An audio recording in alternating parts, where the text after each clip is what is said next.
இதில் 10,000 பணம் இருக்கு. எல்லாருக்கும் சம்பளத்தை கொடுத்துட்டு மீதி பணத்தை கொண்டாந்து கொடுத்துட்டு கணக்கு சொல்லிடு. சரிங்கம்மா. சரி சரி, நீ போ. என் பொண்ணை பார்த்துட்டு போறேம்மா.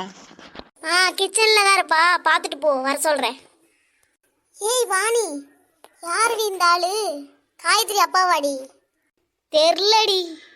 அப்பா இங்க என்னப்பா பண்றீங்க? சம்பள காசு வாங்க வந்தம்மா, எல்லாருக்கும் கொடுக்கணும்ல. தண்ணி குடிக்கிறீங்களாப்பா? வேண்டாமா, எனக்கு டைம் ஆச்சு, உன்னை பார்த்துட்டு போலான்னு தான் நின்னேன். சரிங்கப்பா. சரி நான் போறேம்மா. சரிங்கப்பா. ஏ ராணி, நான் உன்னை கண்டுபிடிச்சிட்டேன். அதான் காயத்ரி அப்பா. அவதான் அத்தனை வாடி அப்பா அப்பான்னு கூப்பிட்டாலே என் காதலே விழுந்துச்சு.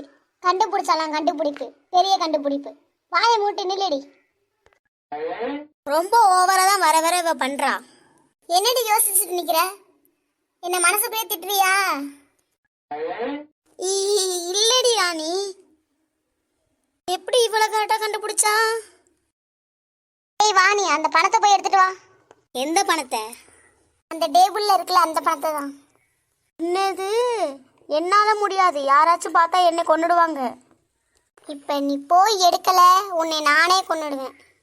என்னால போக முடியாதுடி. என்னடி ஆவுனா கீழே பார்த்துட்டு இருக்க? இந்தா போய் எடுத்துட்டு வரேன் ராணி. கூட பிறந்தது சரியான பயந்தாங்கோலியா இருக்கு.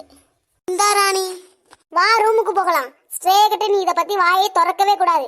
இந்த பணத்தை நம்ம எடுத்துக்கிட்டு காயத்ரி அப்பா மேல பழிய போட்டுருவோம். நமக்கு பணம் கிடைச்ச மாதிரியும் ஆயிடுச்சு, அந்த காயத்ரியை பழி வாங்கின மாதிரியும் ஆயிடுச்சு. இந்த வீட்டை விட்டு போயிடுவா. அப்பனா ஒரே கல்ல 2 மாங்கன்னு சொல்லு. சூப்பர். இருந்தாலும் ராணி, அவங்க அப்பா பாவம் தானே. உனக்கு பிரியாணி ட்ரெஸ் எல்லாம் வேணுமா வேணாமா? வேணும் வேணும். அப்ப வாயை மூடிட்டு பேசாம என் கூட வா. சரி. இந்த வாணி இங்க இருந்து பணத்தை எடுத்துட்டு போறா. இவ்வளவு நேரம் 2 பேரும் நின்று பேசிட்டு போறாளுவோ, என்னன்னு தெரியலையே.